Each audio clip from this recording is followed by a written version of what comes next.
Molweni ndiyanamkela kwezaseTV ngesiXhosa. Makhumalo ke ngathi ziyamnetha kwezi meetings nalamakhosikazi. Bekuqale kwangumacele ngeyomembeso into owayengazange aye kuwo. Ngoku ukuMayeni siyakhumbula ethe ucela kumseleki into bazake ahlangane noMayeni futhi usazodibana naye noMangwabe. So badibene ke bakwi restaurant, uthe xa efika apho wathi uzama into babazame ukuaddressa into ekhe yathetheka kwi-meeting ababenayo nomseleku kuvela igama likaMpilo. Esitsha ke uba uMpilo apha ekukhuleni kwakhe wayethi xa embiza uMayeni athi yebo xa esabela. So babe abanye bona besithi ma, kodwa ke wayicacisa ke uMayeni eyoba leyo azange wayithetha nabo bobathathu, noba kwa wayithethe nomseleku kuphela, wayilungisa. So now uthi uMakhumalo uzothetha into engathishu kuba ke leyo wayilungisa into and wayemncinci ngoko uMpilo. And ke if umbizele lonto umwastela nje ixesha lakhe. Uthobile ethe even if kunjalo kuyaxolisa ngokumoshela ixesha kodwa uyafuna into bayithethe cause yena iyamhlupha kuba akaqali ukuyitsho lento uMayeni. uMayeni uthe no, yena wadlula kulonto qha ke lamini wayelinganisa umseleki into wayeyithetha ngento yabantwana nomseleki wabethetha ngoMpilo. So naye wayelinganisa kule nto wayeyithetha. So kwi-diary session ke uthe uMayeni akanandaba noba ngubani na wayethethile wayemxelela umntana. So kungenzeka uba wayexelelwe ngumamakhe ke okanye ke waxelelwa nguye uThobile.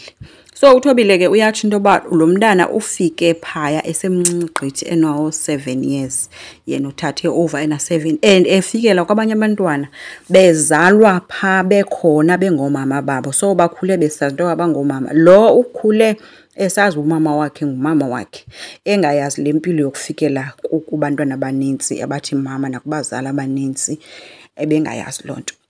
Ethi ke kodwa ke uShibase uyathanda ukuvumbulula into ijike iyekwe nje lenga esithubeni. Ethi akaqali hayi ke wamthatha uMayeni esithi umuntu uyayenza into purposely azothi xa seva ngathi yena ugqithile kulonto afuna ba bonke abantu mababe right. Ube ngathi ke uyangena ke uThobile wathi uShibase mna nawe asifani. Mna xa undenze into andiyilibali noba ndingakuxolela kodwa andilibali uba wake wandenza ntoni. Kanti ke kwisizini edlulileyo umseleki wavuma ukuba into yakhe yokutshata uMangwabe yamlimaza uMayeni ngoba babesazana and umuntu owakwayitshomi kwanalo Mangwabe kwakunguMakhumalo. And uShibase wayekhala kulo episode ethi akafuna ukuthetha ngalento ngoba inga-affecta ifamily yonke kwayena umseleki ungekakwazi ukuyiphendula.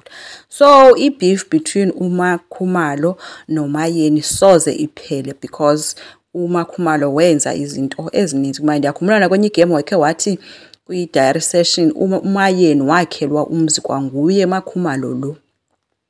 uThobile ke bethe ke kumseleki ufuna i-meeting noMangwabe, umbona ngathi uzidistansile kubo.